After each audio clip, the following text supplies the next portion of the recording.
किसकी छोटी है, किसका क्या है। क्या पौधों के ऐसे क्वेश्चंस में आपको भी कंफ्यूजन होती है? तो इस वीडियो को लास्ट तक देखें, आपकी सारी कंफ्यूजन का होने वाला है सॉल्यूशन। जी हाँ, तो जय हिंद साथियों, राजर्षि क्लासेस में आप सभी का बहुत बहुत स्वागत है। मैं प्रिया आज आपके साथ जो ईवीएस का जो सेक्शन है उसमें जो प्लांट्स से रिलेटेड जितने भी क्वेश्चंस आते हैं उन सारे के सारे क्वेश्चंस को आज हम यहाँ पे डिटेल में जो है डिस्कस करने वाले हैं। इसके बाद अगर आप यहाँ पे फोकस्ड होकर पढ़ लेते हैं तो आपको इसके बाद प्लांट्स पे चाहे जैसे भी क्वेश्चन आ जाएं, ये मेरी श्योरिटी है कि आप उस क्वेश्चन को गलत नहीं करेंगे। बट उसके लिए सबसे ज़रूरी चीज़ है कि आप यहाँ पे जो है बहुत ही काम माइंड होकर के शांति से पूरी वीडियो को देखेंगे उसके बाद ही। और अगर आप चैनल पर पहली बार जुड़े हैं तो चैनल को सब्सक्राइब कर लें, बगल में बेल आइकन होगा उसको प्रेस कर लें। और इसके साथ ही अगर आपको ये कंटेंट समझ में आए, वीडियो अच्छा लगे तो वीडियो को लाइक ज़रूर करें। तो आइए हम देखते हैं प्लांट्स। जो हमारे प्लांट्स हैं इनसे कुछ मेजर ऐसे क्वेश्चंस होते हैं जो बार बार रिपीटेड क्वेश्चंस होते हैं। उनमें जो सबसे पहला है वो है डेजर्ट ओक, जो मोस्ट फेवरेट क्वेश्चन है सीटेट का। तो देखिए, पहले तो आपको नाम से कुछ थोड़ा पता करना होगा। डेजर्ट ओक हो गया, डेट पाम हो गया, पिचर प्लांट हो गया, बनियान ट्री हो गया, क्रोटॉन प्लांट हो गया। यही कुछ मेजर प्लांट्स हैं जिनसे घुमा फिरा के आपको क्वेश्चन पूछा जाता है, पहली चीज। दूसरी चीज, डेजर्ट ओक है तो आप कंफ्यूज मत होइएगा कि पहले तो डेजर्ट आ गया तो ये रेगिस्तान में ही पाया जाएगा। ये गलती मत करिएगा। डेजर्ट ओक आपका ऑस्ट्रेलिया में पाया जाता है, पहली चीज। और आप ये पौधा देख रहे हैं, इसको एज्यूम करिए कि ये क्या है, डेजर्ट ओक। आपको दिख रहा है इसमें जो लीव्स हैं वो कितनी हैं? क्या ये आपको किसी एंगल से पेड़ की पत्ती दिख रही है कि पेड़ में तो कितनी सारी पत्तियां होती हैं बट इसकी लीव्स क्या हैं, कम है। तो इसका मतलब है कि जो ये लीव्स होंगी इसमें क्या होती हैं, लेस होती हैं, कम होती हैं। इसकी जड़ें देख रहे हैं आप कितनी ज़्यादा नीचे तक गई हैं। तो इसका मतलब जो इसका रूट है वो क्या है, डीप जाता है। Root deep into the ground क्यों जाता है? ताकि पानी उसको क्या हो, मिल सके। अब इसकी हाइट पे बात करते हैं तो इसकी हाइट से भी दिया हुआ है कि जितनी आपकी क्लासरूम की जो दीवार होती है ना, उतनी लंबी इसकी क्या होती है, हाइट। पानी खोजने के लिए 30 गुना गहराई तक जमीन में चला जाता है और इसकी हाइट कितनी है, आपके क्लासरूम के बराबर है। तो बेस्ट वे याद नहीं करना, आपको एज्यूम करना है। आप गूगल पे जाइए, मैंने यहाँ पे एक रफ फिगर बनाया हुआ है सो दैट आपको ये टॉपिक इजीली अंडरस्टैंड हो। बट आप एक दो फिगर जाकर डेजर्ट ओक को सर्च करिए और उसको देखिए और जो मैं यहाँ आपको कॉन्सेप्ट बता रही हूँ उस कॉन्सेप्ट को अप्लाई करिए। उसके बाद आप कभी भी नहीं भूलेंगे। आपको एज्यूम करना है, ठीक है। एज्यूम करिए आपके सामने एक पेड़ है, ठीक है। पेड़ के स्टेम इनकी थोड़ी लंबी होती है, पतले पतले होते हैं और पत्तियां उस पर काफ़ी कम हैं। अब पत्तियां कम है और उसकी जड़ें जो हैं, जो आपको विजिबल तो नहीं होंगी बट उनकी जड़ें नीचे से काफ़ी गहरी हैं। ये बात याद रखिएगा। पानी को लेने के लिए इनकी जड़ें बहुत ही 30 गुना गहराई तक जमीन के अंदर चली जाती हैं। तो ये क्या है कि पहले तो इसकी साइज, लंबाई की बात करें पेड़ की, तो जितना हमारा क्लासरूम होता है क्लासरूम के दीवार के बराबर है। अगर हम, ये तो हो गई लेंथ। पत्तियां क्या है, कम है, पर जड़ें इसकी काफ़ी नीचे तक गई हुई हैं। और जो पानी ये स्टोर करेगा, क्योंकि भाई इतना मेहनत से इतना नीचे से ये पानी क्या कर रहा है, लेकर आएगा। तो जो पानी है वो पानी ये स्टोर कहाँ करता है, अपने इस तने में। यहाँ पे ये क्या करेगा, पानी को स्टोर करेगा तने में, ठीक। जो इनका स्टेम है, याद रखिएगा, पानी को कहाँ स्टोर करेगा, स्टेम में, तने में, वाटर को। तो ये किसकी क्वालिटी है, ये है डेजर्ट ओक की। तो अब आप एक बार फिर से फिगर एज्यूम करें और फिगर एज्यूम करके बताएं कि वो कहाँ पाया जाता है। आप स्ट्राइक हो रहा है आपके ब्रेन पे, ऑस्ट्रेलिया में। सेकेंड थिंग क्या है कि इनकी जड़ें कैसी आपको एज्यूम करनी है, लंबी लंबी जड़ें हैं, पत्ते कम हैं, साइज मतलब पेड़ अच्छे खासे हाइट का है और पानी स्टोर करने का काम वो अपने स्टेम में करता है। ये सारी इंफॉर्मेशन से बाहर आपको कुछ भी नहीं आएगा। अब यही आपको स्टेटमेंट के रूप में दे देगा, या इनमें से चयन करिए कौन सी इसकी विशेषता या कहाँ पाया जाता है, दैट्स इट। तो आई होप कि आपको डेजर्ट ओक का जो कॉन्सेप्ट है, जो तरीका है, आपको कैसे पढ़ना है, क्योंकि पता है इस पूरे उसमें कोई चीज़ डिफिकल्ट नहीं होती है, सिर्फ तरीका आना चाहिए उसको पढ़ने का। और जिस दिन आपको वो सही तरीका पता लग जाएगा, आप उस दिन हर चीज़ कर सकते हैं। तो जैसे फिगर के माध्यम से, चूंकि मैं यहाँ चाहूँ तो फिगर न भी बनाऊँ, आपको ऐसे भी बता दूँ, बट ये जो फिगर है इसकी अहमियत आप उस दिन समझेंगे जिस दिन आपका कॉन्सेप्ट, जिस दिन आपको थोड़ा ध्यान नहीं आएगा बट ये ध्यान रहेगा और एग्जाम में आप क्वेश्चन सही करेंगे, तो उस दिन। क्योंकि हमारे साथ क्या होता है कि जब हमें कोई चीज़ सही हो जाती है तब हम उस चीज़ को मानना शुरू करते हैं, उसके पहले हम नहीं मानते हैं। तो अप्लाई करिए इसको, ये आपके लिए बहुत ही बेनिफिशियल रहने वाला है। और क्लास अगर अच्छी लग रही हो तो इसको अधिक से अधिक दोस्तों तक शेयर करें और लाइक करें। अब देखिए next pitcher plant. Pitcher plant को लेने के पीछे मेरा एक रीजन है, यहाँ पे क्या है ऑस्ट्रेलिया, क्योंकि डेजर्ट ओक कहाँ पाया जा रहा है ऑस्ट्रेलिया। अब इसके साथ दो तथ्य और जुड़ जाते हैं, एक ऑस्ट्रेलिया एक डेजर्ट। तो डेजर्ट से आपको याद रखना है कि डेट पाम, क्योंकि डेजर्ट है तो सब रेगिस्तान के बारे में सोचेंगे, तो रेगिस्तान में तो ये पाया नहीं जा रहा है, तो रेगिस्तान में कौन सा पौधा पाया जा रहा है हम यहीं पे डिस्कस कर लेते हैं। तो रेगिस्तान में जो पौधा पाया जाता है उसका नाम है डेट पाम। क्या नाम है? डेट पाम, जिसको हम खजूर कहते हैं। तो आखिर जो जैसे जितने भी आपके अरेबियन कंट्रीज हैं उनके पास है क्या, एक पेट्रोल और एक खजूर, दो ही चीज तो उनका फेमस है, ठीक। तो जो खजूर है, जो डेट पाम उसको इंग्लिश में कहते हैं, वो है उनके पास। और उसमें भी अगर एज पर एनसीईआरटी की हम बात करें तो कौन सा कंट्री दिया है? Abu Dhabi. अबू धाबी जो कि कहाँ पे है? यूएई में, यूनाइटेड अरब एमिरात्स में। आई होप कि आपने अभी तक ईवीएस पेडागोजी का और ईवीएस जो आपका मैराथन सेशन है मेरा, आप उसको प्लेलिस्ट से जाकर देख चुके हैं और आपको उतनी नॉलेज है, इसलिए मैंने यहाँ पे उसको नहीं लिखा है। तो और इसके साथ ही अबू धाबी की करेंसी क्या है? दिरहम है। और वहाँ पे होने वाला जो फेमस या फिर आप मेन कह सकते हैं प्लांट है वो क्या है? Date palm. अब इसी के साथ ऑस्ट्रेलिया पे अब आते हैं। तो ऑस्ट्रेलिया जब आते हैं तो ऑस्ट्रेलिया में दो आपको एनसीईआरटी में दिया है, एक ये और दूसरे का नाम क्या है? Pitcher plant. सेकंड का नाम क्या है आपका? पिचर प्लांट, जिसको हम नेपेंथनीज भी कहते हैं। इसके अलावा ये इंसेक्टिवोरस प्लांट है। इंसेक्टिवोरस जिसको हम कीट भक्षी पौधे कहते हैं। इंसेक्टिवोरस प्लांट अगर हम कहें तो इंसेक्टिवोरस प्लांट वो प्लांट्स होते हैं जो कि किसी इंसेक्ट्स को खाते हैं। क्योंकि मेनली हम देखते हैं प्लांट्स जो है वो ऑर्गेनिज्म को नहीं खाते हैं, बट ये लोग खाते हैं। इसी की कैटेगरी में अगर और नाम पूछा जाए तो एक ये पिचर प्लांट जो आपको दिया है। इसके अलावा सनड्यू हो गया, वेनस फ्लाई ट्रैप, कुछ और नाम आप ध्यान रख सकते हैं। Sun dew, Venus fly trap, ये कुछ और नाम है जो कि क्या है आपके इंसेक्टिवोरस प्लांट्स के नाम है, जिनको आप एक्स्ट्रा में याद रखिए, आपको आगे भी काम आने वाले हैं। तो अब जो ये हैं हमारे नेपेंथनीज या पिचर प्लांट, इनका शेप कैसा होता है? तो इनका शेप घड़े की तरह होता है, जैसे घड़ा होता है उसकी तरह इनका क्या होता है? शेप होता है। चलिए मैं इसको थोड़ा इरेज कर देती हूँ ताकि थोड़ा स्पेस हो जाए। ये आपको समझ में, अगर स्क्रीनशॉट लेना है तो आप इसको ले सकते हैं।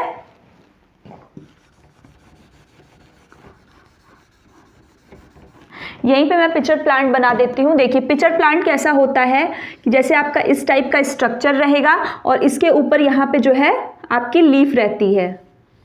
अब ये लीफ जो है ना, जब इसमें क्या होगा, जब इसमें घड़े की तरह स्ट्रक्चर है, जब इसमें क्या होगा, कोई भी इंसेक्ट, छोटा मोटा माइस हो सकता है, छोटे मोटे इंसेक्ट्स हो सकते हैं, वो आके बैठेंगे तो ये लीफ यहाँ से क्या हो जाती है? क्लोज्ड हो जाती है। इसका पिचर जैसा घड़े की तरह आकार है इसका। और ये पाया कहाँ जाता है? तो मैंने आपको अपने मैराथन सीरीज में भी याद करने का तरीका बताया है, M. Pitcher is equal to M. M क्या है आपका? A for Australia, I for Indonesia and M for Meghalaya. Meghalaya Bharat में है, बाकी दोनों जगह भारत के बाहर है, तो आप इसको याद रखिए, एम में ये पाया जाता है। तो ऑस्ट्रेलिया से दो चीजें हैं, एक डेजर्ट ओक है और एक आपका नेपेंथनीज पिचर का पौधा है। दूसरी सबसे बड़ी चीज जो क्वेश्चन पूछता है, स्मेल। आपको इसका स्मेल, इसके पास एक स्पेशल स्मेल होती है कि ये इंसेक्ट्स को अपनी तरफ खींचता है। कई बार दे देता है कि ये इनके पास कुछ और है, स्मेल के अलावा दूसरी कोई चीज दे देगी कि अट्रैक्ट करती है, बट नहीं, इस प्लांट में एक स्पेशल स्मेल होती है। स्मेल के जरिए इससे जो है इंसेक्ट्स क्या होते हैं? अट्रैक्ट होते हैं। नेक्स्ट, माइस इंसेक्ट्स, इनको ये खाता है, इसको हम इंसेक्टिवोरस प्लांट की कैटेगरी में रखते हैं। I hope desert oak and pitcher plant में अब आप गलती नहीं करेंगे। पिचर प्लांट नाम आते ही ऐसा शेप आना चाहिए दिमाग में, पहली चीज। और दूसरी चीज क्या है कि उसके ऊपर क्या है? एक लीफ होती है, पिचर लाइक शेप होता है इसका। पाया कहाँ जाता है? AIM में, Australia, Indonesia and Meghalaya. Meghalaya India, बाकी दोनों आउटसाइड, ठीक। यहाँ ये पाया जाता है। इंसेक्टिवोरस प्लांट्स के और दो कौन से नाम हम बता सकते हैं? सनड्यू या वेनस फ्लाई ट्रैप बता सकते हैं। माउस इंसेक्ट्स, इनको ये खाता है, ठीक। और ये स्मेल से जो है अट्रैक्ट करता है दूसरे इंसेक्ट्स को। तो ये आपकी कंप्लीट इंफॉर्मेशन किसके बारे में थी? पिचर प्लांट के बारे में थी। अब हम नेक्स्ट देखते हैं क्रोटॉन प्लांट। क्रोटॉन प्लांट हम सबके घरों में भी होता है, आप इसको गूगल से जाके सर्च करिएगा, क्योंकि अक्सर क्या है, हम नाम तो जानते हैं बट हमें पता नहीं होता कि हमारे घर में वो पौधे हैं भी। तो क्रोटॉन के पत्तियां जो है वो निकली होती हैं हल्का रेडिश, और भी कई कलर की मिक्स होती है, ये ग्रीन भी होती है, रेडिश, हल्की येलोइश भी होती है। तो आप देख सकते हैं कि क्रोटॉन का जो मैंने पौधा बनाया है, तो ये क्रोटॉन को सिग्नल प्लांट बोलते हैं। क्या बोलते हैं? Signal plant. Croton is equal to signal plant. अब ये क्या सिग्नल देता है? ट्रैफिक का सिग्नल तो देगा नहीं, बट ये ट्रैफिक का तो नहीं, लेकिन पौधा है ना, तो सिग्नल कहाँ देगा? जमीन के लिए। मतलब जो हमारी मिट्टी है, जो हमारी सॉयल है, उस पर ये सिग्नल देने का काम करता है। जड़ें देख रहे हैं आप, जड़ें इनकी छोटी छोटी हैं। कैसी हैं? इनकी जो जड़ें हैं वो छोटी छोटी होती हैं। ये दशा बताता है मिट्टी की। कैसे? कि अगर मिट्टी की स्थिति अच्छी है, उसमें नमी है, पानी है, तब तो ये खूब सुंदर से हंसे चेहरा बना करके रहेंगे, मतलब खिले खिले रहेंगे, पत्तियां इनकी सही रहेंगी। पानी की कमी हुई, मिट्टी की दशा खराब होती है, तो वैसे ये मुरझाने लगते हैं कि लो भाई, अब तो हमें न्यूट्रिशन ही नहीं मिल रहा है। तो ये काम कौन करता है? क्रोटॉन का हमारा प्यारा सा पौधा करता है। ठीक, तो इसका भी आप इमेज अपने दिमाग में बैठाएं। नेक्स्ट बरगद है। बरगद के लिए लिखने की कोई जरूरत नहीं, क्योंकि इससे एक ही क्वेश्चन आता है। ये प्यारा सा बरगद है, और ये इनकी लटकती लटकती क्या है? जुल्फें हैं। जुल्फें कह लें, आप कुछ बच्चे कहेंगे, बट ये लटकती लटकती क्या हैं? इनकी जड़ें हैं। याद रखिएगा कि ये इनकी जड़ें हैं, इसलिए मैंने यहाँ पे लिखा हुआ है कि क्या है? जड़ें हैं। ठीक, तो आपको जो बरगद के लटकते लटकते दिख रहे हैं, वो क्या है? उसकी रूट्स होती हैं, उसकी जड़ें होती हैं, जो कि उसके ब्रांचेस से ही निकली हुई होती हैं, और ये जो होती हैं बहुत ही स्ट्रांग होती हैं, बहुत ही स्ट्रांग होती है, और बाद में खुद ही नीचे जाके कई बार जमीन से जो है अटैच जाती हैं, और इसको और एक स्ट्रांग पिलर की तरह जो है पेड़ को खड़ा रखने में मदद करती हैं। तो ये कुछ आपके इंपॉर्टेंट क्या थे? प्लांट्स थे, जिनके बारे में बार बार रिपीटेड क्वेश्चन आते हैं। अगर आपने अभी तक चैनल को सब्सक्राइब नहीं किया है तो इसे सब्सक्राइब कर लें, और वीडियो अगर अच्छा लग रहा हो तो वीडियो को लाइक कर दें। अब हम यहाँ पे कुछ ये भी कभी कभी क्वेश्चन हमारे पेपर में पूछ देता है कि सरसों के हम किस भाग को खाते हैं, या पत्ता गोभी के किस भाग को खाते हैं, या आपसे और भी जितना भी दे दे, मटर के किस भाग को हम खाते हैं। तो इस तरीके से क्वेश्चन देता है। अब इस तरीके के क्वेश्चन को हम कैसे हैंडल कर सकते हैं? देखिए, एक चीज आप अपने जीवन में हमेशा याद रखिए कि आप जिस इन्वायरमेंट में रह रहे हैं वो ही आपका सबसे बड़ा टीचर होता है। क्योंकि जो इन सब चीज़ों से, जो थोड़ा भी नेचर से जुड़ा है, जिसको नेचर पसंद है, जो नॉर्मल घरों में करते हैं लोग, काम करते हैं, सब्जी हो गई, ये सारी चीज़ें, तो आपको वो चीज़ें पता है। अब हालांकि अब ऐसा हमारे दौर में समय आ चुका है कि हमको ऐसी चीज़ें भी बच्चों को बतानी पड़ती है कि देखो इसका रूट्स हम खाते हैं। पहले अभी मतलब ये ठीक है, लेकिन फिर भी कहीं ना कहीं ये हमारी इग्नोरेंस है कि हमको पता ही नहीं होता है। तो हमें इस चीज़ के प्रति थोड़ा सजग भी रहना होगा। आपके इन्वायरमेंट में जो ऑब्जर्वेशन वाली चीज़ें, ईवीएस कुछ नहीं, आपका इन्वायरमेंट ही तो है। अब इसमें आप देखेंगे तो आपको खुद लगेगा कि आपको पता है, लेकिन फिर भी एग्जाम में आता तो हम कंफ्यूज रहते हैं। अब देखिए, रूट्स। रूट्स कहाँ का है? टेपियोका कहते हैं इसको इंग्लिश में, और हिंदी में भी टेपियोका ही कहते हैं, कभी कभी कप्पा कहते हैं। टेपियोका सुन के आपको कुछ याद आना चाहिए। अगर याद आ रहा है तो बहुत अच्छी बात है, नहीं तो मैं बताती हूँ। टेपियोका सुन के आपको केरला की याद आनी चाहिए, क्योंकि केरला का जो मेजर फूड है, फूड आइटम में, वो दो ऐसे फूड हैं कि जो एक जमीन के ऊपर उगता है, एक जमीन के नीचे उगता है। अब क्या है वो? पहला ऊपर जो उगेगा वो होगा नारियल, और नीचे जो उगता है वो टेपियोका। आपने शकरकंद खाया होगा, जिसको हम मीठा आलू भी कहते हैं, जो व्रत के टाइम में हम लोग खाते हैं। उसी टाइप का आपका टेपियोका होता है। इससे साबूदाना भी बनाया जाता है। जी हाँ, जमीन के नीचे, जड़ों के नीचे होते हैं, इसके पेड़ होते हैं बड़े बड़े, और नीचे जड़ों से जो है इसको निकाला जाता है। तो टेपियोका जो है, ये क्या, बॉइल्ड टेपियोका केरला का फेमस है। इसके साथ ही किसी भी प्रकार की कोकोनट की कढ़ी या चटनी को वो लोग खाना पसंद करते हैं। तो टेपियोका कहाँ है? जमीन के नीचे है ना। तो केरला में दो याद रखिएगा, ऊपर और नीचे। तो ऊपर तो नारियल आपको पता ही, तो नीचे टेपियोका। तो अगर टेपियोका पूछ दे तो आप गलत तो नहीं करेंगे, जड़ लगा लेंगे। चुकंदर पता है, चुकंदर बहुत ही फायदेमंद होता है, रेड रेड कलर होता है, खून बहुत बढ़ता है। नहीं देखे हैं तो मंगा कर देखिए और खाया भी करिए। गाजर, गाजर भी सब जानते हैं, रेडिश आंखों की शक्ति बढ़ाने के लिए। इसके अलावा मूली हो गया, ठीक, शकरकंद हो गया, ऐसे बहुत सारी चीज़ें हैं जिसको टर्निप कहते हैं। बहुत सारी चीज़ें हैं जो हम रूट्स के थ्रू खाते हैं। तो अगर आप उनसे फैमिलियर हैं तो आप तुरंत आंसर कर जाएंगे, कोई दिक्कत नहीं है। स्टेम, तना, हम किन किन चीज़ों का तना खाते हैं? तो हम आलू, प्याज और अदरक। तो आलू प्याज की तो मान लीजिए हम सब्जी बना लेंगे तो स्टेम खा लेंगे, कोई दिक्कत नहीं है। अदरक भी आपको पता होना चाहिए कि अदरक की स्टेम को ही हम खाते हैं, ये आप याद रखिएगा। बीज, बहुत सारे फलों के हम बीज खाते हैं, जैसे कि हम सरसों का यूज़ करते हैं ना, जो राई भी कहते हैं कई जगह हम उसको, तो सरसों का यूज़ हम कितने सारे जगह में करते हैं, कई जगह उसको पीस के, कई लोग जैसे जो वेस्ट बंगाल में मछली बनाने में उसका यूज़ करते हैं सरसों का। गेहूँ जो हम खाते हैं उसको पिसवा कर खाते हैं, मतलब खड़े नहीं खाएंगे। चना जो है वो भी सीड्स ही होते हैं उसके। बाजरा जिसका हम आटा खाते हैं वो भी है, ठीक। तो ये कुछ सीड से हैं। जब आप वो नाम सुने तो आपको एग्जाम में वो समझ में आएगा, फिर भी आप एक बार इसको देख लें। फूल, फूल से बहुत क्वेश्चन आता है कि ये कहाँ का फेमस फूल की सब्जी खाई जाती है, तो ये आप यहाँ पे ध्यान से देखिए। सबसे पहले एक आपका 3 है, एक सहजन है, एक केला है, एक कचनार है। सहजन का फूल जानते हैं, नहीं खाए हैं तो ट्राई करिएगा, अच्छी होती है।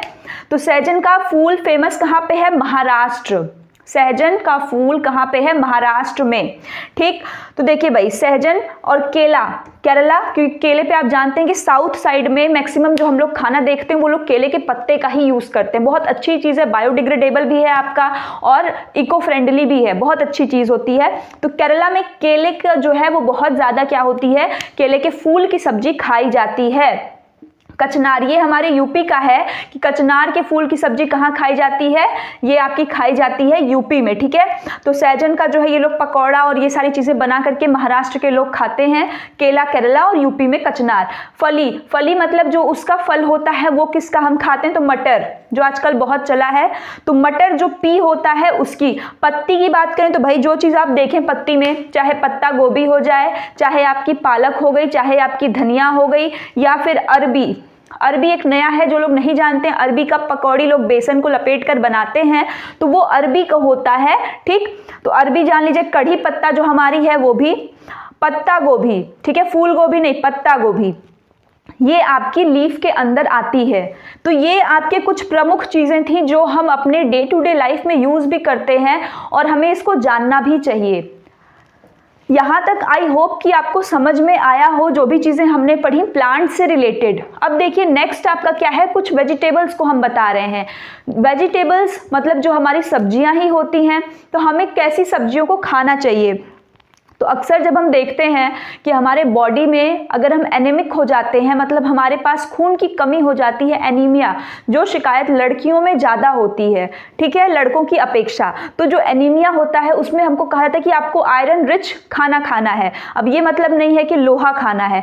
आयरन चूंकि हमारे ब्लड में पाया जाता है हीमोग्लोबिन के अंदर, Fe जिसका सिंबल है, तो ये जो Fe है हमारा आयरन है, ये खाना हम खाते हैं। तो इसको भी मैंने आपको बताया था कि आयरन रिच, ये भी आपका मोस्ट फेमस क्वेश्चन है। मोस्ट फेमस क्यों है? क्योंकि काफी बार पूछता है, दे देगा कि इसमें से किस में आयरन रिच है और आपको तीन ऑप्शन दे देगा।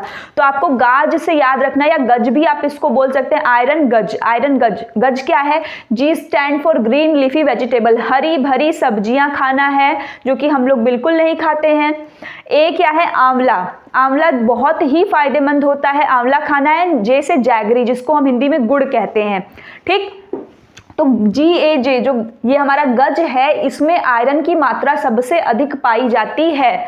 जल्दी खराब होने वाली सब्जियां और जल्दी न खराब होने वाली सब्जियां, ये मैंने इसलिए नहीं लिखी क्योंकि बहुत ही कॉमन टॉपिक है। आप अगर आपको एग्जाम में पूछे भी तो आप एक थोड़ा सा दिमाग लगाइए और सोचिए कि अगर आप पालक रखेंगे, धनिया रखेंगे या टमाटर रख देंगे तो ये चीज़ जल्दी खराब हो जाएगी। वहीं अगर आप लहसुन प्याज रख देते हैं, लौकी रख देते हैं, जिन सब्जियों को, गोभी रख देते हैं, जिन सब्जियों को आप कई दिन तक स्टोर कर सकते हैं, रख सकते हैं, वो जल्दी खराब नहीं होती हैं। तो इसमें वही चीज़ थी। अब घास पे आते हैं। आप ये घास का फिगर देख रहे हैं, पतला सा रहेगा, बट अगर आप बाहर अगर आपके है होगा ही, आप उसको उखाड़िएगा, उसकी जड़ें बहुत लंबी दिखेंगी। ये आपका नेचुरल आप कर सकते हैं जाकर, इसको इतना तो आप कर सकते हैं। और इसको देखने के बाद आप उसकी जड़ों को देखिएगा कि जितना वो बाहर आपको दिख रहा है, उसकी जड़ों से कहीं ज़्यादा नीचे तक आपको दिखाई देगी, निश्चित दिखाई देगी। और जल्दी उखड़ती भी नहीं है, कंप्लीट जो है वो बीच में से जड़ टूट जाएगी लेकिन वो निकलती नहीं। अगर गीली मिट्टी आपने की है तो आप उसको उखाड़ के देखिएगा, घास इतनी बड़ी रहेगी और नीचे जड़ इतना बड़ा। तो ये क्या है, जो घास होती है ये भी क्या करती है, हमारी जो मिट्टी है उसको पूरा कवर करती है। उसके साथ ही कई बार हमारे खेतों में जो फार्म जिसमें हम कृषि करते हैं उन खेतों में भी जब ये घासें उग जाती है जिनको हम वीड्स कहते हैं, खरपतवार, तो वीड्स क्या होते हैं, अनवांटेड प्लांट्स, जो प्लांट्स हमारे किसी काम के नहीं हैं, that grow in our crop field, जो हमारे क्रॉप फील्ड में ग्रो होते हैं वही तो वीड्स हैं, जिनको हम कभी कभी आपका वो पेस्टिसाइड इंसेक्टिसाइड डाल के निकालते हैं तो उनको उखाड़ देते हैं। अब यहाँ पे कुछ इकोलॉजिकल एडेप्टेशन दिया है, तो ये हिंदी में भी इसका नाम है बट मैंने हिंदी में नहीं लिखा है, इंग्लिश में सिर्फ ये आपको मैं जैसे बता रही हूँ आप वैसे पढ़ के जाइए, इंग्लिश वाला टर्म देखिए आप तुरंत कर ले जाएंगे। हाइड्रोफाइट्स, हाइड्रोफाइट्स, हाइड्रो मतलब होता है वाटर, हाइड्रो मतलब क्या होता है, वाटर, ये मतलब होता है, आप इसको जानिए। तो हाइड्रोफाइट्स वो पौधे जो पानी में रहते हैं, hydro is equal to water, 2 से 3 बार बोलिए, हाइड्रो वाटर, हाइड्रोफाइट्स मतलब वो पौधे जो पानी में रहते हैं, हाइड्रो वाटर। इसमें जैसे कि हम देखते हैं ना जलकुंभी, उस टाइप के पौधे आ जाते हैं। मेसो, मेसो का मतलब होता है बीच, आप जानते हैं ना मेसो, मेसो मतलब होता है बीच में, मिडिल, मिडिल मतलब नॉर्मल प्लेन वाले एरिया में जो हमारे पौधे हैं वो हो जाएंगे। जीरोफाइट्स, जीरो जीरो, जहाँ पे आप इससे याद रखिए जहाँ वेजिटेशन सबसे कम होता है, कहाँ होता है भाई, रेगिस्तान में, डेजर्ट, ठीक है। जीरोफाइट्स क्या हो जाएगा, desert, xerophytes desert. Halophytes, hello, hello करते हुए हम नमक का पानी पिएंगे तो सैलाइन वाटर जो खारा पानी होता है उसमें। अब इसमें क्या दिक्कत है, इसमें हिंदी इंग्लिश क्या करेंगे आप, अब आप बताइए। हाइड्रो लग गया तो वाटर, मेजो लग गया तो बीच का मतलब प्लेन वाला एरिया हो गया। इसके साथ ही नेक्स्ट जाएंगे, जीरो लग गया तो जीरो मतलब सबसे कम कहाँ पे होगा, डेजर्ट में होगा। हेलोफाइट लग गया तो हेलो मतलब सैलाइन वाटर, खारा पानी। That's it. आई होप कि आपको ये इकोलॉजिकल एडेप्टेशन जो पौधे करते हैं वो आपको समझ में आया हो। अब ड्रिप मेथड ऑफ इरिगेशन, कभी कभी जो ड्रिप सिस्टम ऑफ इरिगेशन होता है इससे भी क्वेश्चन आ जाता है। वैसे तो सिंचाई करने की अनेक विधियां हैं, स्प्रिंकल मेथड है, बहुत सारे हैं, लेकिन ड्रिप का आपके सिलेबस में चूंकि दिया है तो ड्रिप के देखिए फायदे क्या होते हैं। ड्रिप में हम क्या करते हैं ना, जैसे मान लीजिए कि हमने ये लाइन से है, अब इसमें छोटे छोटे हमने बीज उगाए हैं जो कि अभी पेड़ अभी बने नहीं है, छोटे छोटे हैं, तो जो ड्रिप होगा ना तो इसमें जो पाइप लगेगी वो पाइप यहीं से ऐसे ऐसे ऐसे ऐसे लगी रहेगी, ये पाइप ऐसे ऐसे पूरी लगी रहेगी एकदम किनारे किनारे। तो जो इसके पौधों की जड़ें होती हैं ना, बिल्कुल इन्हीं जड़ों पे ये क्या करता है, जाकर के पानी देता है। जहाँ जहाँ जड़ें हैं वहीं वहीं बूंद बूंद वो लोग बीच बीच में ब्लॉक ब्लॉक ब्लॉक कर देते हैं, जहाँ जहाँ जड़ है वहाँ वहाँ छेद कर देते हैं, और वहीं वहीं वो पानी क्या होता है, पहुँचता है। यहाँ पौधा यहाँ छेद कर देंगे, यहाँ कर देंगे, यहाँ यहाँ, तो इससे क्या है, पानी की वेस्टेज बहुत कम होती है, बहुत ही कम। आप खुद सोचिए अगर आप बाहर पानी देते हैं पूरे पेड़ मतलब पूरे खेत में देंगे तो वो पानी इवेपोरेशन, धूप निकली है तो पानी इवेपोरेशन में भी तो लॉस्ट होगा। बट आप सोचिए कि अब जब आप उसके एकदम जड़वे के मुँह पे दे ही रहे हैं, मतलब जड़ के एकदम मुंह पे दे रहे हैं, तो उस केस में क्या होगा कि वो चीज आपकी जो है वहां पे नहीं होगी, मतलब जो वाष्पीकरण की प्रक्रिया होगी वहां पे नहीं होगी, और जितना पानी जड़ को चाहिए वो उतना पानी लेगा, इवेपोरेशन लॉस से बचाएगा। और इसमें हम पीवीसी की पाइपलाइन आती है जो पॉलीविनाइल क्लोराइड है, तो इसको आपको नहीं जानना, बस फार्म में हम क्या करते हैं, पाइप बिछा देते हैं और उस पाइप को बीच में से कर देते हैं और डायरेक्टली वाटर हम रूट्स तक पहुंचाते हैं। इसके अलावा बात करते हैं हम सीड्स की। सीड्स के ऊपर आपकी एक स्टोरी भी है एनसीईआरटी में, गुजरात के वनगाम नाम से, कि पुराने ज़माने में लोग सीड्स को कैसे प्रोटेक्ट करते थे। तो ये जानिए कि वनगाम जो गुजरात की स्टोरी दी है उसमें बताया गया है कि जो सूखी लौकी होती थी, अभी आप फ्रेश लौकी खा रहे हैं तो गाँव में आज भी आप देखेंगे ये चीज़ होता है, लोग सूखी लौकी और चीज़ों को सुखा कर रखते हैं। तो सूखी लौकी में ये लोग क्या करते थे कि बीज को रख देते थे और उसके बाद उसको ढक देते थे और उसके ऊपर एक थिक लेयर ऑफ मड, कीचड़ की एक मोटी परत बना देते थे, जिससे उनका जो बीज था वो लंबे टाइम तक स्टोर रहता था। Confirm, clear. उसके बाद नीम, आप सब जानते हैं कि नीम कितना फायदेमंद होता है, कड़वा होता है बट वो बहुत ही ज़्यादा यूज़ होता है, मतलब यूज़फुल होता है, एंटीबैक्टीरियल, मतलब बहुत ही ज़्यादा अच्छा है। तो नीम भी क्या करता है, जो हमारे बीज हैं उनको इंसेक्ट से, जो फंगाई बैक्टीरिया लगते हैं उनसे वो उनको बचाता है। ब्लैक पेपर, फेनल जिसको हम सौंफ कहते हैं, वीट जो हमारा गेहूं है, ये सब भी एक प्रकार के बीज होते हैं। क्या होते हैं ये सब भी एक प्रकार के बीज होते हैं। तो आप इसका एक बार जो है स्क्रीनशॉट ले लीजिए, फिर आगे बताते हैं। जी हाँ, तो आइए अब हम उसके आगे का कॉन्सेप्ट देखेंगे। अभी तक आपने ढेर सारे पौधों को देख लिया, कौन कौन से, इनफैक्ट सीड्स के बारे में भी देख लिया, किस तरीके से हम एंशिएंट टाइम में उसको रखते थे। अब यहाँ पे कुछ और आपके टर्म्स हैं जो आपके पेपर में क्वेश्चन जहाँ से पूछे जाते हैं। एक है जर्मिनेशन। जर्मिनेशन बेसिक हम कहते हैं किसको, अंकुरित को। तो आपने अपने घर में कभी न कभी चने हो गए या फिर मूंग हो गया, उसको भिगाया तो ज़रूर होगा। और जब हम भिगाते हैं तो उसको भिगाने के बाद उसमें से एक छोटे छोटे वाइट कलर के जो है आपको निकलते हुए भी दिखाई देते होंगे। जैसे मान लीजिए कि ये आपका, मान लीजिए चना है, वैसे लग तो नहीं रहा है, मान लीजिए कि ये आपका क्या है, चना। अब इसमें से आप देखेंगे कि इस टाइप से पतला पतला उसमें से क्या निकलता है, वाइट कलर का, उसमें से एक लंबा रेशा निकलता है। तो वही क्या है, आपकी प्रोसेस ऑफ जर्मिनेशन होता है कि वो क्या करता है कि वो हमारे लिए बहुत ही ज़्यादा फायदेमंद होता है। तो अब क्वेश्चन ये होता है कि अगर हम पानी में भिगा के रखें तो वो जल्दी अंकुरित होगा या फिर कपड़े में रखेंगे तब। तो देखिए, जैसे हम जो चना यूज़ करते हैं वो चना हम जो है ताज़ा वाला जाता है उसको सुखा देते हैं ताकि वो लंबे टाइम तक हम स्टोर कर सकें। तो जब वो चना सूख जाता है तो हम उसको रात भर पानी में सोक कर देते हैं, तो सुबह वो क्या होता है, वो फूल जाता है। तो अब हम उसको वैसे भी खा सकते हैं, बट ज़्यादा जो न्यूट्रिशियस माना जाता है वो चना है जिसमें कि आपका अंकुरित होता है, जो जर्मिनेट हुआ रहता है। तो अब जर्मिनेशन की प्रोसेस को हम कैसे जल्दी करें, राइट। तो देखिए, जर्मिनेशन अगर हम पानी में उसको भिगा कर रखते हैं तो वो जल्दी जर्मिनेट नहीं करेगा। आप एक रात भिगा दिए, पानी में है, फिर भी अगर उसके बाद भी आप पानी में उसको डालते रहते हैं तो उससे क्या होता है, चने के अंदर आप एक लिसलिसा टाइप का देखेंगे जो खराब होने लगता है।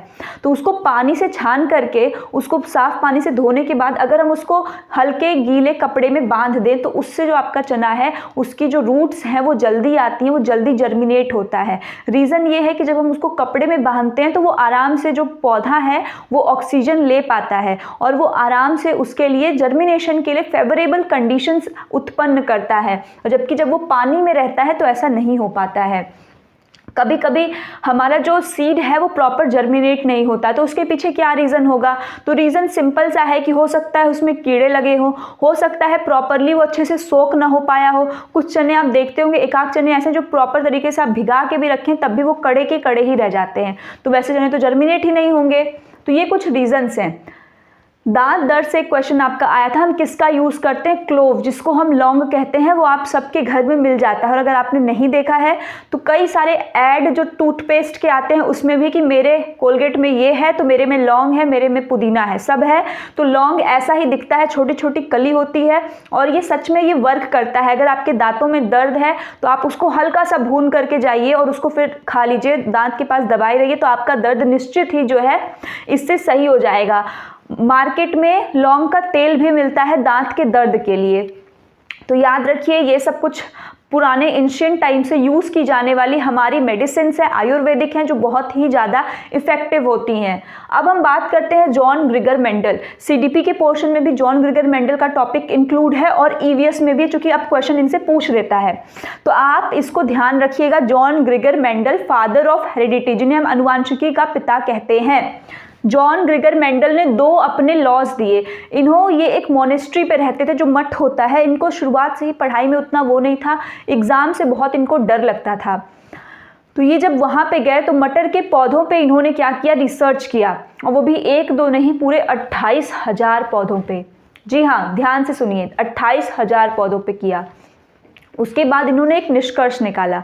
अगर आपको वीडियो अच्छा लग रहा हो तो वीडियो को लाइक कर दें, ठीक, और अधिक से अधिक दोस्तों तक शेयर करें। तो 28,000 पौधों पर मेंडल जी ने क्या किया, रिसर्च किया और उसके बाद इन्होंने एक निष्कर्ष निकाला। अब इनका निष्कर्ष कुछ इस प्रकार का था, जैसे ये बायोलॉजी जिन जिन बच्चों ने 9th में पढ़ा है तो उनके में है कि 2:8:1 के रेशियो में इन्होंने दिया है कि एक पौधा है तो वो पहले वाले ट्रेट, मतलब ट्रेट आप कैरेक्टरिस्टिक्स कह सकते हैं। जैसे हम लोग हैं तो हम लोग अपने पेरेंट्स के कुछ ना कुछ ट्रेट्स को लेकर आते हैं। हो सकता है हाइट ले लें, आंखों का कलर ले लें, बाल ले लें, या बहुत सारी चीज़ें होती हैं, फेस किसी किसी का एकदम डिट्टो होता है। तो ये सारे क्या है, कैरेक्टरिस्टिक्स जो हमें मिलता है। तो इन्होंने काफ़ी सारा निष्कर्ष दिया और उसमें ये बताया कि ज़रूरी नहीं होता है कि अगर अभी एक मटर का जो पौधा है उसमें है तो जस्ट उसकी नेक्स्ट जनरेशन में सेम टू सेम वही चीज़ हो, वो तीसरे में भी फ्लिप कर सकता है, दूसरे में ना दिखाई दे। इसी के बेस पर उन्होंने 2 लॉज ऑफ हेरिडिटी दिया है, जो आपके लिए बहुत महत्वपूर्ण है। वीडियो को कंप्लीट ज़रूर देखिए क्योंकि यहाँ से क्वेश्चन आता है।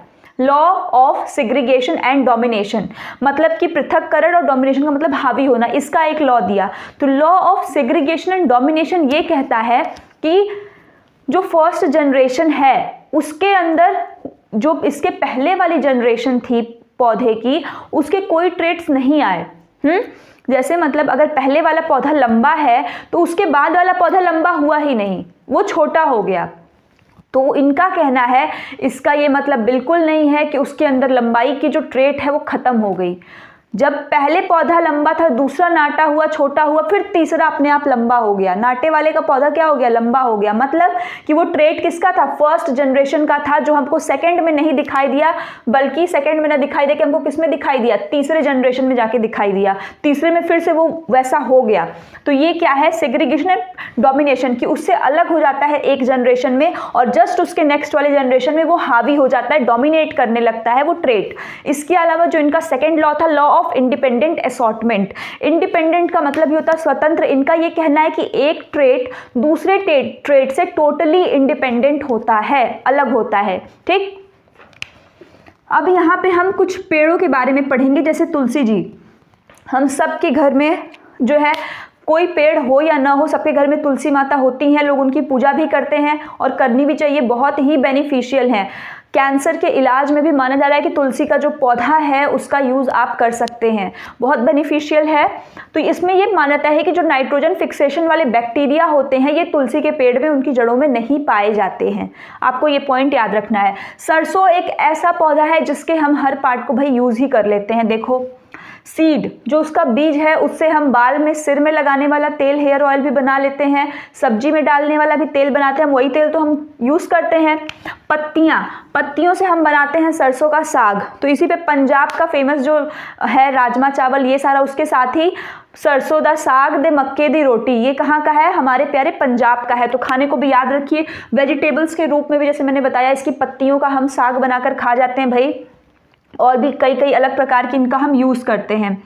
पैरासाइट प्लांट और सिम्बायोसिस, ये एक बहुत इंपॉर्टेंट टॉपिक है, क्वेश्चन आता है, आप इसको ध्यान से सुनिएगा। देखिए, जैसे कि इन सब में दो ऑर्गेनिजम्स होते हैं। क्या है? दो ऑर्गेनिज्म। ठीक, अब अगर पैरासाइट किसको कहते हैं? परजीवी, हिंदी में इसको परजीवी कहते हैं। पैरासाइट प्लांट वो प्लांट, या फिर इसमें प्लांट को आपको दिया है, एनिमल्स में भी होता है, पैरासिटिक एनिमल्स। तो आप दोनों से अवेयर रहिए। पैरासाइट का बेसिक मतलब ये होता है कि वो पौधे या वो जानवर जो कि दूसरे जिसके साथ वो हैं, वो उसको हार्म करते हैं। क्या करते हैं? हार्म करते हैं। पौधे में आपके सिलेबस में अमर बेल का पौधा दिया है। जिस पेड़ के ऊपर जाएगा, जैसे आपने देखा होगा जब पेड़ पुराने, तो उनके ऊपर पूरी झाड़ लग जाती है, जिसकी वजह से प्लांट प्रॉपर फोटोसिंथेसिस नहीं कर पाता और धीरे धीरे प्लांट की लाइफ कम हो जाती है, और ये लोग उसको छेक लेते हैं ऊपर से पूरा। ठीक, ये पैरासिटिक प्लांट है कि अपने तो बढ़ रहे हैं, नाइट्रोजन ले लेके खूब प्लांट का सब ले लिए और फिर प्लांट को दबा दिए, तो ये उसको हार्म करते हैं। इसी के तथ्य के साथ आप एनिमल को भी जान लीजिए। जैसे कि हमारे बालों में जो जुएं पड़ते हैं, जो लाइस जो होती हैं हमारे बालों में, जो जुएं होती हैं, सबके बालों में पड़ जाती हैं कभी न कभी। ठीक, तो ये लाइस पैरासिटिक एनिमल है, प्लांट में नहीं है, ये एनिमल में है। ये चीज़ याद रखिएगा, ये नहीं कि प्लांट में ही इसको हम कर लें, ये जानते रहिए। क्यों? क्योंकि ये क्या करती हैं? रहती हमारे बालों में ही हैं, ठीक है, व्यक्ति के सिर में रहती हैं, और उससे क्या करती हैं? ब्लड को लेती हैं, खून पीती हैं, और उसके साथ ही साथ ये हमें नुकसान भी पहुंचाती हैं। तो हमारा इससे कोई वेलफेयरमेंट तो हो नहीं रहा, वेलफेयरमेंट तो बस इनका हो रहा है। तो ये भी पैरासिटिक हैं। सिम्बायोसिस और सिम्बायोटिक रिलेशन, ये भी बहुत बार पूछता है, सिम्बायोसिस या सिम्बायोटिक रिलेशन। इसमें क्या होता है कि जैसे सिम्बायोसिस में आप जब बात करते हैं ना, तो इसमें जैसे दो जो ऑर्गेनिजम्स हैं, दो केसेस इसके अंदर हो सकते हैं। एक केसेस ये कि दोनों को फायदा हो रहा है, एक केसेस वो कि एक को फायदा हो रहा है पर दूसरे को नुकसान भी नहीं हो रहा है, उसका ठीक है, चलो भाई सही है, मतलब ना फायदा ना नुकसान, ना उसको घाटा हो रहा है ना उसको लाभ हो रहा है, तो चलो ठीक है। दोनों केस सिम्बायोसिस में होते हैं। अगर जैसे कि आप बात करें सिम्बायोसिस जो आप में है कैटल और एग्रेट, जैसे जो हमारे जो जानवर होते हैं गाय भैंस, उनके ऊपर आप देखेंगे वाइट वाइट कलर के बकुले टाइप के बैठे रहते हैं। तो वो क्या करते हैं कि पहली चीज़ तो जो उनके बाल में अगर जुए हुए पड़े हैं या कुछ भी है तो वो उसको खा जाते हैं, उसके लिए वो खाने का काम करता है। और ये बेचारा भी शांति से रहता है, इसको कोई फायदा नहीं है उससे, बट ये शांति से रहता है कि हाँ चलो ठीक है कोई नहीं, ठीक। और कुछ ऐसे होते हैं जिसमें दोनों तरफ उनको फायदा रहता है, जो सिम्बायोटिक रिलेशन होता है, जैसे एल्गी का हो गया और लाइकेन का हो गया, ठीक। तो वो भी प्लांट्स में आते हैं आपके। और उसके अलावा कुछ ये भी टॉपिक आपके प्लांट्स में इंक्लूड है, फोटोसिंथेसिस किसे कहते हैं, इवेपोरेशन, कंडेंसेशन। तो ये टॉपिक पे मैंने ऑलरेडी अलग से वीडियो बनाई हुई है, आप जाकर प्लेलिस्ट से ले सकते हैं। रिसेंटली एडेड वीडियो से मैंने फोटोसिंथेसिस, इवेपोरेशन, कंडेंसेशन को बहुत ही डिटेल में और बहुत ही अच्छे से एक्सप्लेन किया है कि उसके बाद आपके कोई भी क्वेश्चन गलत नहीं होंगे। तो लर्नर्स, अगर आपको ये वीडियो अच्छी लगी हो, इन्फॉर्मेटिव लगी हो, तो इसको लाइक करें वीडियो को और इसको अधिक से अधिक शेयर करें। और आपको ये कैसा लगा, अपना एक्सपीरियंस हमारे साथ ज़रूर शेयर करें। Thank you.